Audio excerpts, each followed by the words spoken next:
Bonjour les amis, namasté, bienvenue sur ce nouveau message de lumière. Une information pour les nouveaux venus, ne vous étonnez pas s'il y a parfois des messages santé bien-être sur cette chaîne qui viennent sous forme de vidéos. D'ordinaire, j'avais pour habitude d'alterner une semaine l'un, une semaine l'autre.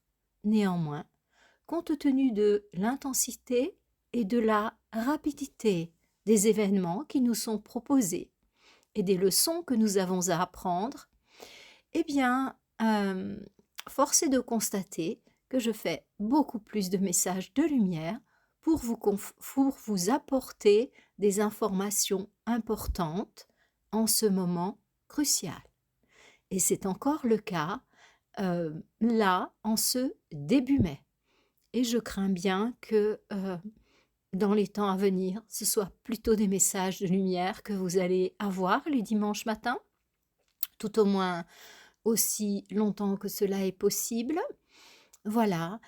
Et eh bien, tout d'abord, des bonnes nouvelles. Bonne nouvelle, c'est que il y a une énergie christique qui est absolument colossale, qui est en train de s'activer sur la Terre.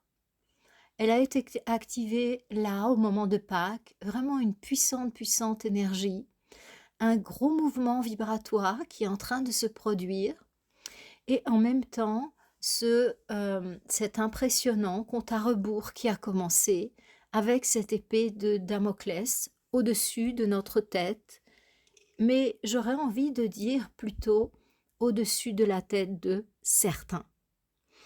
Parce que l'énergie de protection est tellement, tellement puissante. À ce propos, je vous remercie pour vos généreux commentaires, aussi bien sur la chaîne que sur mes propres canaux personnels. WhatsApp, Telegram, Signal ou email. Merci infiniment, ça me nourrit vraiment beaucoup. Ne m'en veuillez pas, s'il vous plaît. Si je ne vous réponds pas de suite, je les lis tous et je les lis de suite, ou avec peu de retard. En revanche, je suis tellement, tellement affectée depuis Pâques là, par ces énergies christiques que j'ai plus de difficultés à faire toutes ces choses-là. Donc, même à mettre cette vidéo sur mes réseaux, j'ai du retard un petit peu dans tout. Donc, bien sûr, mon métier naturopathe, pratiquante de thérapie brève, coach, ça je continue à le faire avec tout autant de régularité et de rigueur, mais je mets complètement l'accent sur mon activité professionnelle parce que je suis tellement bouleversée par cette énergie christique et, et aussi par toutes les prises de conscience que ça implique en fait. Voyez-vous, lorsqu'on est connecté à cette énergie, qu'on accepte de s'ouvrir au niveau du cœur et de lâcher le reste, les peurs, les doutes, le formatage, eh bien, cette énergie, elle est tellement puissante qu'elle va nous permettre de nous libérer de schémas anciens et elle va nous permettre aussi d'avoir accès à des moments qui ont été très forts dans nos vies passées. Et tout ça, c'est quand même assez bouleversant, hein. Donc, peut-être que vous traversez ça vous aussi. Et c'est vrai que dans notre activité quotidienne, ça nous affecte. Si c'est votre cas, ne vous inquiétez pas, ne vous stressez pas pour ça. Mettez-vous sous la protection du Christ. Et vous allez voir que tout va se déployer naturellement. C'est vraiment très, très, très, très fort ce qui est en train de se passer là avec cette énergie christique, hein. On sent vraiment le retour de l'énergie christique sur Terre, en fait. On sent qu'il va y avoir un ancrage. Donc, cet ancrage, cette présence christique, eh bien, elle est là au niveau énergétique pour l'instant. Vous savez que tout est énergie avant d'être manifesté, d'être matière. Enfin, même la matière, d'ailleurs, on pourrait se demander quelle densité elle a réellement et si c'est vraiment de la matière. Bon, on va dire que c'est le niveau vibratoire le plus dense de, de l'énergie. Et du coup, euh, eh bien, cette présence christique, actuellement, elle est très forte au niveau énergétique. Donc, j'invite les chrétiens, peut-être que les autres aussi, si votre religion vous l'autorise ou votre courant de pensée, eh bien, à se connecter à cette énergie. Je dis les autres parce que je connais bien l'hindouisme, pour passer beaucoup de temps en Inde. Eh bien, dans un certain nombre d'ashrams, à la fois on fête Noël et à la fois, parfois, il y a des portraits du Christ qui est reconnu comme étant un être de lumière incarné sur Terre. Il fait partie de cette lignée des sadgurus, des gourous purs en fait. Gourou étant entendu en Inde comme l'incarnation d'un être de lumière, Jésus, Bouddha, Brahma, enfin les êtres reconnus sur la terre pour leur beauté, pour leur lumière. Voilà, Mahomet. Et donc, eh bien, vraiment, je vous invite à ouvrir votre cœur. Peut-être que pour vous reconnecter au Christ, eh bien, vous pouvez vous procurer une photo.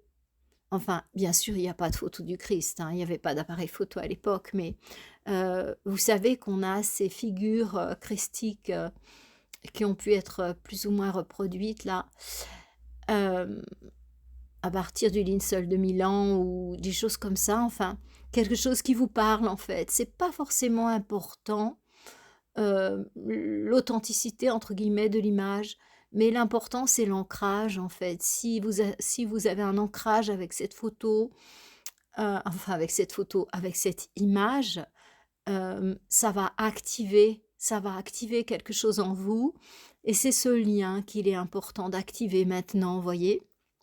Il y a certains pays où on sent beaucoup plus le Christ, hein, Jésus. Et donc, je reviens à mon propos d'il y a un instant. Donc, tout d'abord, l'énergie christique, on la sent très très fort en ce moment au niveau énergétique, mais très très fort. À tel point que certains d'entre nous qui sommes connectés, c'est très troublant, hein. Et on pourrait rester en état de grâce, en prière, en contemplation, comme ça, pendant des heures. Ouf! Et donc, eh bien, elle va se densifier, cette énergie. Vous comprenez ce que je veux dire? Et elle va devenir matérielle, évidemment. Parce que, évidemment, que pour que le cycle de lumière puisse démarrer en 2026, eh bien, évidemment qu'il y a la venue d'un être de lumière qui va se manifester sur la Terre. Ça, c'est une évidence. À chaque changement de cycle, il y a la manifestation d'un être de lumière de très avancé, hein, qui vient pour ancrer cette énergie. Et c'est plus du tout l'époque où il est persécuté, où on va encore le massacrer, comme ça a été le sort de beaucoup d'êtres qui sont venus apporter la lumière sur la terre. J'entends des grandes incarnations comme Jésus, qui a manifesté le Christ, ou que ce soit des saints, des grands saints, si vous voulez, comme Sainte Thérèse de Lisieux, comme Saint Antoine de Padoue, vous voyez, des grands, grands saints comme ça, eh bien, évidemment que leur vie n'a pas toujours été si facile, hein. Mais maintenant, on va rentrer dans une époque où, eh bien, ça va changer, hein, puisque c'est la lumière qui est au pouvoir. C'est la lumière qui est en train de gentiment reprendre le pouvoir, voyez. Donc, actuellement, nous sommes en fin de cycle. C'est une année 9, n'est-ce pas? Donc, le cycle de l'obscurité, il est terminé. Il s'est terminé en 2024, ou plutôt au printemps 2025. Donc, avec l'équinoxe, hein.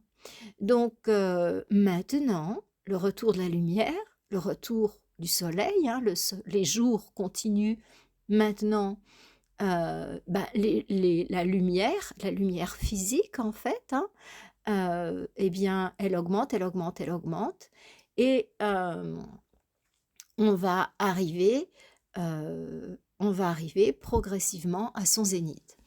Enfin bref, tout ça pour vous dire que cette énergie de lumière a recommencé à être activée dès cet équinoxe de printemps, dès le mois de mars 2025. Et là, actuellement, nous vivons une phase de passage. Ça me fait penser un petit peu, vous savez, quand on rentre dans un sauna, parfois il y a un sas. Donc, il fait froid dehors. Les saunas qui sont à l'extérieur, par exemple, il fait froid dehors, il y a de la neige et tout. On rentre dans le sas, c'est tempéré, et après on rentre dans le sauna, style à 90 degrés. Voyez? Eh bien, on est dans le sas en ce moment. On n'est pas encore dans la grande chaleur, mais on a quitté le froid et on va rentrer dans le sauna où il fait bon chaud, où ça sent bon l'eucalyptus, le bois. Mais d'abord, eh bien, il va falloir pousser la porte, hein. Il va falloir pousser la deuxième porte. Voilà. Et il y a un passage là à faire. Et ce passage, si vous voulez le sas entre la phase de Kali Yuga, donc d'obscurité, et la nouvelle phase qui va nous mener vers cette belle ascension qui un jour arrivera à l'âge d'or, mais ça c'est en termes de, de milliers d'années, vous voyez, c'est pas demain, nous ne le verrons pas, bien évidemment, ou peut-être oui, mais dans une autre vie. Donc là, eh bien, nous en sommes au moment où il va, il va falloir pousser la porte, hein, et se pousser la porte, ça va être challengeant. C'est-à-dire qu'il y a certaines personnes qui auront la force suffisante pour pousser la porte. C'est une métaphore, mes amis, hein, bien sûr. Et il y a d'autres personnes qui vont lâcher, qui ont eu tellement froid, vous voyez, dans le froid, que même quand elles arrivent dans le sas, elles ont du mal à se réchauffer, elles ont du mal à pousser la porte, elles ont du mal à encore y croire qu'elles vont avoir chaud et que le meilleur les attend, voyez. Et malheureusement, là, on va perdre un certain nombre d'entre nous dans ce sas. C'est tellement dommage, parce que on est tellement près de ce moment où on va pouvoir rentrer dans le sauna, s'allonger au chaud, avec cette douce odeur d'eucalyptus et cette lumière tamisée. Et on va se sentir enfin détendu, on va pouvoir lâcher enfin, voyez. Eh bien, c'est ça qui nous attend. Il faut tenir bon et enfin, faisons de notre mieux pour tenir bon. Et aussi, je vois dans les commentaires, il y a parmi vous des personnes extraordinaires. Eh bien, vous, mes amis, piliers de lumière, rayonnez. Rayonnez cette lumière autour de vous, parce qu'il y a vraiment des gens qui ont eu très froid, métaphore, et qui ont besoin de votre chaleur, qui ont besoin de votre soutien, qui ont besoin de votre sourire, qui ont besoin de votre amour.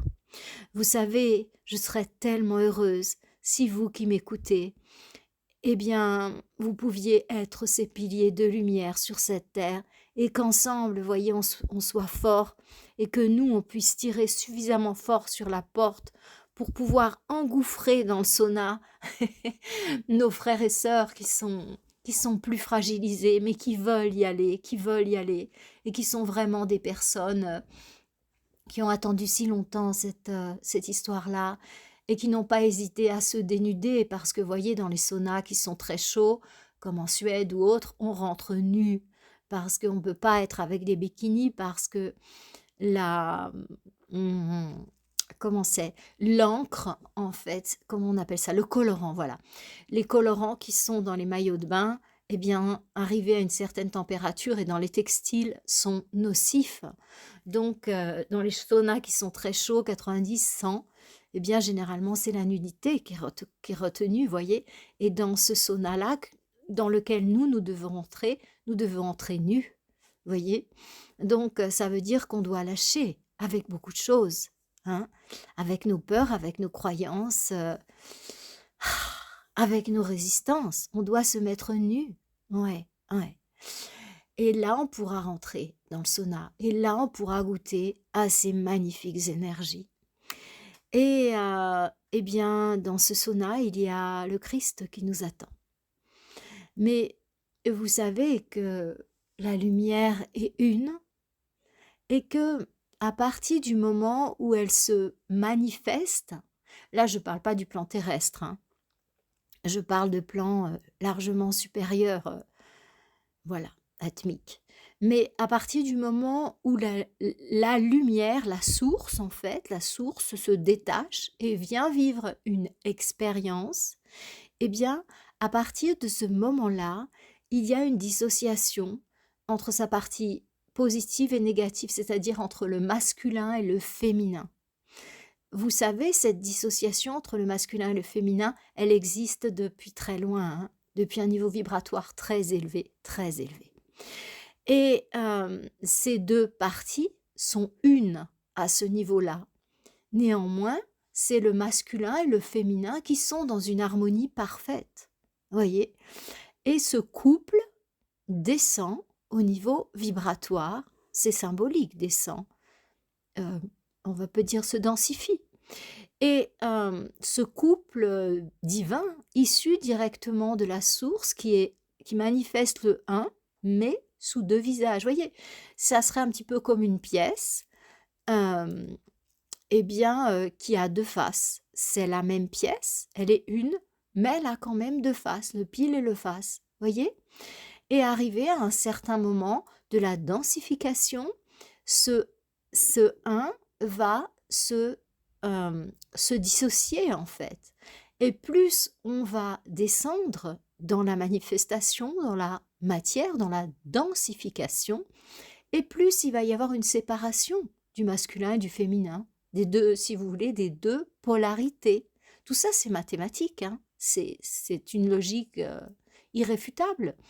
Donc, on descend comme ça, on se densifie, et il y a le féminin, les deux pôles, si vous voulez, comme en électricité, le plus, le moins, hein. Voilà, c'est la base. Et eh bien, lorsque les grands êtres se manifestent, eh bien, c'est pareil. Il se manifeste parfois le principe christique à lui-même deux visages, comme une pièce à deux faces, le masculin et le féminin, pile face. Voyez? Eh bien, c'est exactement la même chose. Et ce principe divin, christique, se manifeste tantôt sous son visage masculin, tantôt sous son visage féminin. Voyez? Et du coup, eh bien, la dernière fois, c'était un visage masculin. Je vous laisse comprendre le reste. Donc, maintenant, il va y avoir une manifestation, et c'est sûr, mais c'est pas cette année encore. Mais cette année, profitez-en pour vous connecter à cette énergie, à Jésus, à l'énergie christique. C'est parce que c'est ce que nous connaissons, voyez-vous. Certains sont déjà très reconnectés à la Mère divine, et c'est énormément le cas en France. Il y a toutes ces cathédrales Notre-Dame, là, magnifiques, splendides. Et il y a eu en France un nombre d'apparitions mariales qui est vraiment très important, très très important. Donc, choisissez en fait comment vous reconnecter. Mais mes amis, moi je suis là pour vous dire comment faire. C'est mon seul rôle sur Terre de vous aider à retrouver ça. Donc, ce que je vous dis aujourd'hui, c'est important, vous savez, reconnectez-vous, soit à la Mère divine, peu importe votre religion, moi je rentre pas en considération là, hein. Donc que ce soit la Tara pour les bouddhistes, que ce soit la Sainte Vierge pour les chrétiens ou Sainte Marie-Madeleine, peu importe, ou dans votre tradition, Mmh, eh bien, pour les musulmans, ça serait Myriam, mais je sais pas. Écoutez, bah, j'ai des frères et des sœurs musulmans, hein, que j'aime beaucoup, mais ils disent que c'est Myriam, l'équivalent de Marie, certes, c'est le nom en hébreu, mais moi, pour moi, la mère divine, j'espère que je vais pas vous heurter, mes amis musulmans, mais pour moi, c'est quand même, je sais pas, j'ai quelque chose avec Fatima, voyez? La main de Fatima, ça me parle beaucoup, et donc, mais peu importe, Myriam, Fatima, et moi, personnellement, j'ai beaucoup la connexion avec ce personnage chez les musulmans qui est Fatima. Voilà. Après, chacun a sa sensibilité, vous voyez. Tout comme dans la tradition chrétienne, il y a différentes représentations de la mère divine. Vous voyez, Nossa Señora de Fatima, eh bien, elle n'a pas tout à fait la même apparence que, par exemple, en France, on a Notre-Dame des Grâces à Paris, qui est apparue à la rue du Bac. Et puis on a eh bien, la Sainte Mère de Lourdes. Donc, vous voyez, on peut avoir différentes représentations. Ça n'a aucune importance. Ce sont des ancrages dans la matière. Mais le principe, il est un. C'est une énergie qui vient de plans très élevés, très élevés, très lumineux. Donc, prenez qui vous souhaitez, qui, pour vous, est un symbole de lumière sur la terre, au masculin ou au féminin. Mais là, maintenant, pour que vous puissiez être guidé et vous sentir vraiment heureux. C'est curieux parce que quand on se reconnecte, l'énergie du Christ, là, actuellement, elle est tellement forte. Moi, vous savez, hein, ceux qui me suivaient, je suis une amoureuse de la Mère divine, je suis une adoratrice de la Mère divine, depuis que je suis toute petite, m'ont dit mes parents. Et il paraît que je transportais un cadre, un tableau de la Mère divine, un petit tableau. Maman me disait que je le transportais partout. Alors, vous voyez, chez nous, on manquait pas de tableau parce que mon grand-père était antiquaire, donc on avait de tout, hein. Et celui-là, pour moi, depuis toute petite, maman m'a dit, tu savais à peine marcher et tu le transportais. Et voilà, donc j'ai cet amour pour la Mère divine remarquable.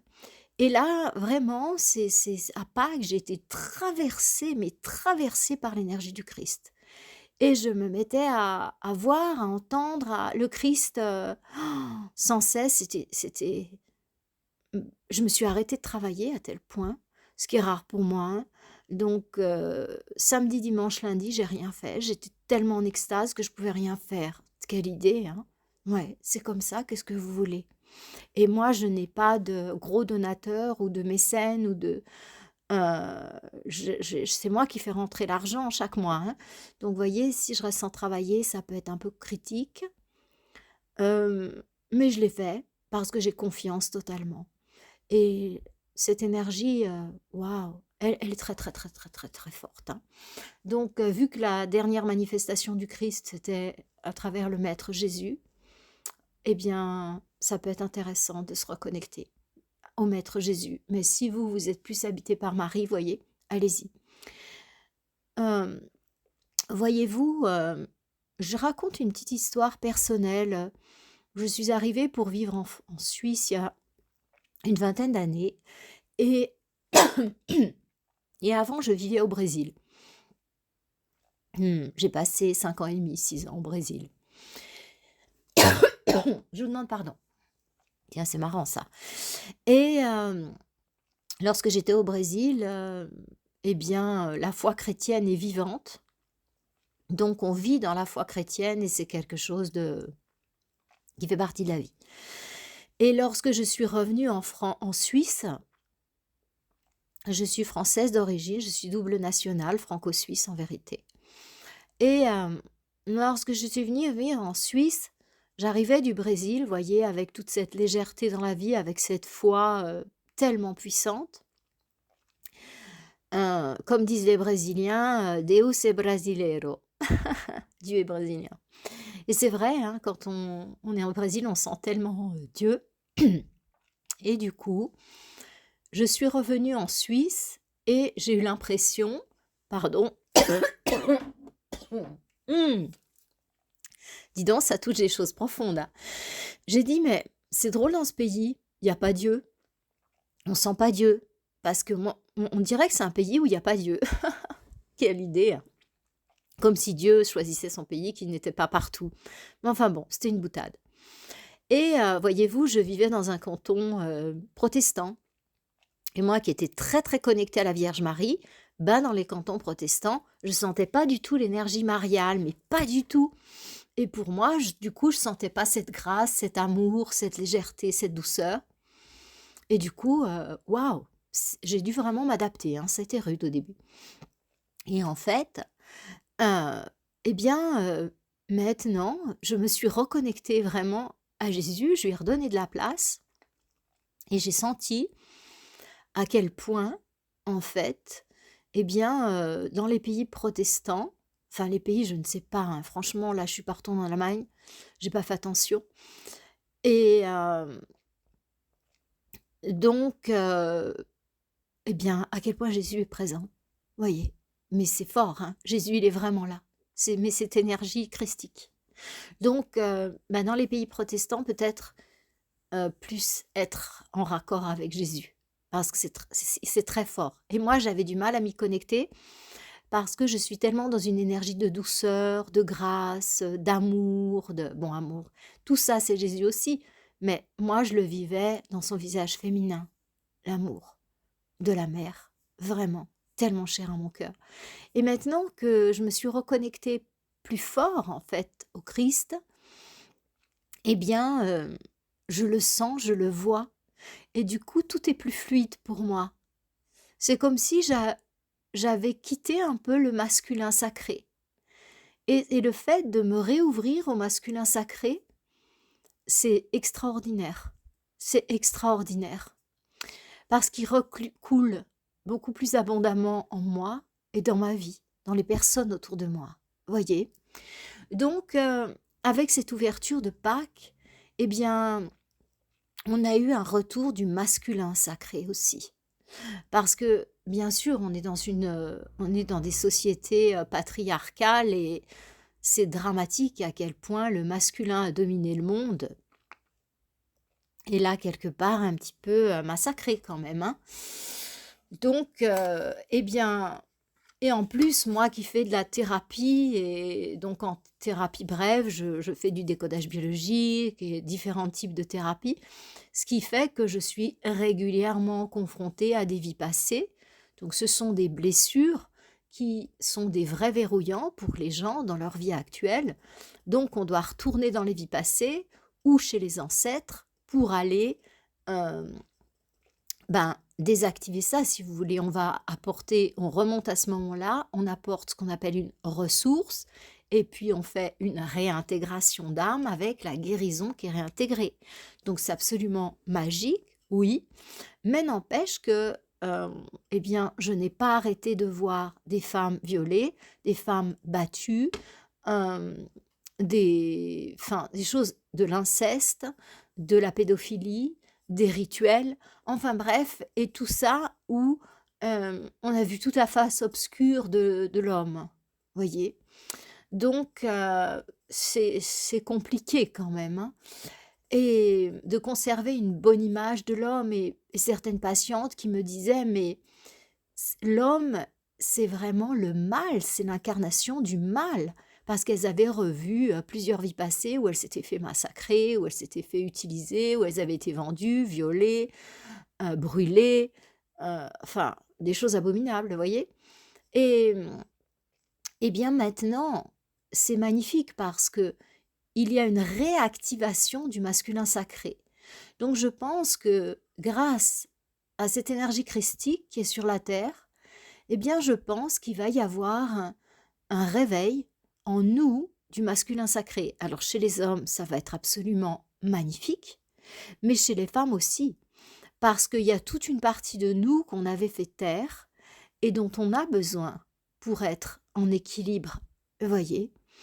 Et donc ce retour du Christ, c'est non seulement, euh, c'est non seulement magnifique parce que le fait de se reconnecter à l'énergie christique, eh bien, ça va nous, comment dire, ça va nous protéger et ça va faire que on va traverser tout ça dans la grâce. Vous savez? C'est comme si quand on est dans la grâce, c'est un petit peu comme si autour de nous, il se passe un tas de choses, mais comme si on était entouré d'une espèce de bulle de lumière, de protection, où dans notre bulle, ça va bien en fait. C'est beau ce qu'on vit, c'est léger et on voit tout ça avec un regard différent. Et on est beaucoup plus dans la résilience. Bon, bah, il s'est passé ça, il s'est passé ça. Bah oui, tiens, j'avais encore ça à apprendre, j'avais encore ça à vivre. Je dis pas que sur le moment, ça gratte pas. Oui, sur le moment, ça démange sévère, mais ça démange pas longtemps. Voyez-vous, toutes les épreuves ne nous sont pas retirées lorsque on évolue au niveau vibratoire, qu'on se reconnecte. Non, mais la différence, c'est que plus on est reconnecté, et moins l'épreuve nous affecte et dure. C'est-à-dire que sur le coup, parfois, ben oui, on est affecté émotionnellement puisqu'on est dans un corps physique. Donc on ressent ce que ressent un être humain. Et c'est bien, et c'est normal, parce que ça permet exactement de savoir comment aider un être humain. Si on ne le ressentait pas, on ne pourrait pas aider. Vous comprenez? Donc, bien sûr qu'une personne avancée ressent, et même les grands maîtres incarnés comme Ama, Srimata Amritananda Mayi Devi, le numéro un de l'hindouisme, c'est une femme entre parenthèses, mais ça dure un battement de cils. C'est-à-dire que bien sûr sur le coup elle va ressentir, bien sûr Ama parfois aussi pleure face à la misère de l'humanité, et bien sûr que parfois aussi ça gratte, mais c'est très très bref, voyez? Voilà. Donc, plus vous allez être dans cet état de grâce et moins ça va vous démanger longtemps, moins ça va vous challenger longtemps. Voyez? C'est un symptôme en fait, du fait que on a bien progressé.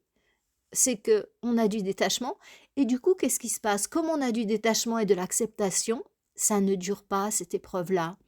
On va très rapidement passer à autre chose. Voyez-vous? Donc, ça va vous permettre de traverser ce qui nous attend hmm, sous un espèce de parapluie de lumière, en fait, voyez? Alors, sous le parapluie, vous pouvez tout à fait mettre votre famille, et en particulier les enfants. Et en particulier les enfants. Il est très positif lorsque les choses deviennent challengeantes de prendre sur vous. C'est-à-dire que de laisser croire aux enfants que ce qui se passe, c'est un jeu. Ils vont, euh, ils vont beaucoup se calquer sur vous. Donc, voyez-vous, par exemple, là, en Espagne, eh bien, il se trouve que j'étais pas en Espagne lundi. Quand ça s'est passé, je venais d'en sortir. Je suis sortie d'Espagne dimanche. Voilà. Et du coup, le lundi, s'est passé cette grande panne d'électricité. Et voilà. Et mais du coup, dans ce genre de scénario, en fait, bon, elle a duré quand même assez longtemps, puis il y a eu des choses assez, challengeantes, comme les gens coincés dans les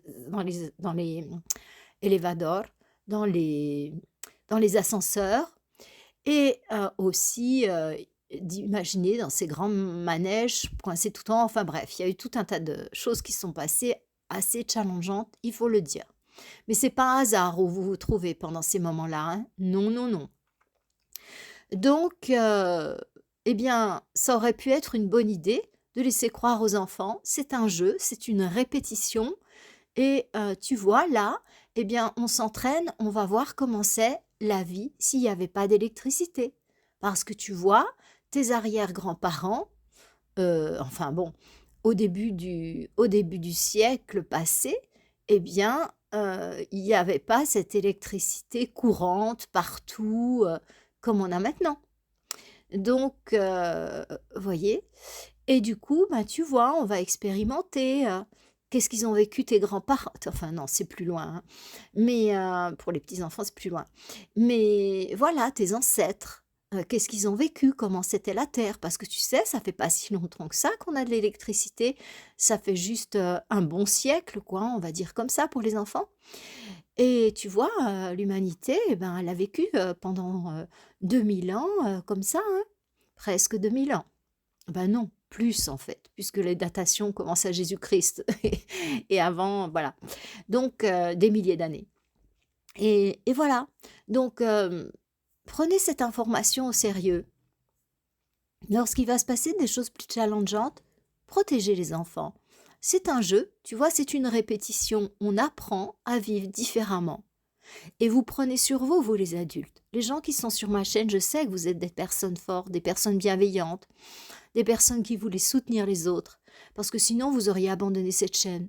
Moi ici, je ne vends rien, j'utilise pas des techniques de communication comme dire, enfin, je suis complètement pas là-dedans, hein. Donc, je sais que vous êtes des personnes qui êtes en connexion vibratoire avec ce que je suis venue porter. Donc voilà, faites-le, faites-le. Aidons-nous, aidons-nous, aidons-nous les uns les autres et reconnectons-nous au Christ. Ou je ne connais pas toutes les traditions, très très loin, hein. Ou à ce qui, dans votre tradition, représente le Christ. Je crois que chez les bouddhistes, c'est le Seigneur Maitreya, hein. Voilà. Hum, bah, ça va tout bien aussi, hein. Voilà. Donc, reconnectez-vous ce qui convient pour que vous puissiez être dans cette lumière christique. Voilà. Voilà, voilà, donc c'est vraiment la bonne nouvelle du moment, c'est que l'énergie christique est très puissante sur Terre, mais comme je vous disais, c'est comme le téléski, la perche du téléski, pour ceux qui font du ski. Eh bien, si vous retournez pas, vous tendez pas la main et vous la mettez sous vos fesses et vous grimpez facile, eh bien, vous pouvez laisser passer des perches et des perches et des perches et vous arriverez jamais en haut de la montagne, voyez? Il faut bien vous installer dans la trace, vous retourner, tendre le bras, tendre le bras et mettre la perche sous vos fesses, voyez? Sinon, vous ne monterez pas, même s'il y a un téléski avec plein de perches. Donc là, je vous dis, il y a une perche, allez-y et vous allez monter tranquille. Vous n'aurez pas à galérer pour grimper, à être affecté par le terrain ou non. Tournez-vous, prenez la perche, montez. Peu importe comment vous la prenez, peu importe comment vous vous reconnectez à l'énergie christique, que ce soit avec des chants, que ce soit avec des prières, que ce soit en méditation, peu importe comment vous la mettez la perche. On s'en fiche, l'important c'est que vous la mettiez sous vos fesses et que vous montiez. Voilà les amis, ce qui m'a été donné de vous transmettre maintenant. Les moments challengeants ne sont pas encore pour tout de suite, les gros, hein. Donc profitez encore de cette première moitié du mois de mai, de cette légèreté qui vient avec cette semaine du 1er mai, là, et tout ce muguet, tout cet enchantement, savourez, réjouissez-vous, regroupez-vous en famille et regroupez-vous avec vos amis. Et les moments plus challengeants vont venir dans la deuxième moitié du mois de mai. Mais il n'y a pas de hasard, hein. Donc, les personnes qui seront affectées sont seulement celles qui ne se seront pas reconnectées à l'énergie divine. Les autres, mais mon Dieu, comme ça va être beau ce que vous allez vivre. Et vous allez être toujours au bon endroit au bon moment. Voilà. Donc, regardez, moi je suis sortie d'Espagne la veille qu'il se passe ça. On ne me l'a pas annoncé. J'aime pas trop être sans arrêt en train de regarder le futur ou non, ou bien à demander des informations, c'est pas mon truc. Moi, je suis dans l'instant présent, je vis et je savoure l'instant. C'est déjà bien pour moi. Après, il y en a qui peuvent faire mieux. Ben voilà. Donc, soyons confiants, les amis. On est prêts pour le meilleur. On est dans le sas. On va y aller. Et non seulement nous, on va y aller, mais on va tirer suffisamment fort là sur la porte pour pouvoir en emmener avec nous et qu'il puisse se réchauffer, qu'il puisse retrouver l'amour, qu'il puisse retrouver la joie. Parce que nous tous, nous sommes des enfants divins et nous tous, nous méritons cette chaleur, cette lumière, cet amour, cette douceur. Il n'y a pas un être incarné sur cette terre qui ne mérite pas ça, parce qu'il n'aurait pas pu s'incarner. Le principe de vie ne serait pas vivant en lui. Allons-y ensemble, soyons forts, soyons dans la lumière, et que tout vous soit propice.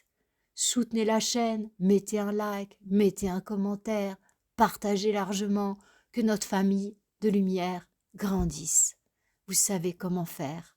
Et si vous voulez recevoir la prochaine vidéo, il faut appuyer sur la cloche, parce que sinon, on n'est pas informé. Mes amis, je vous souhaite le meilleur, le meilleur, le meilleur. J'ai très confiance en vous, très confiance en vous. Sinon, je ne me donnerais pas la peine de faire toutes les semaines un message de lumière, croyez-le bien. Namasté, soyez heureux et sachez que vous êtes des enfants divins et que vous méritez le meilleur. Namasté.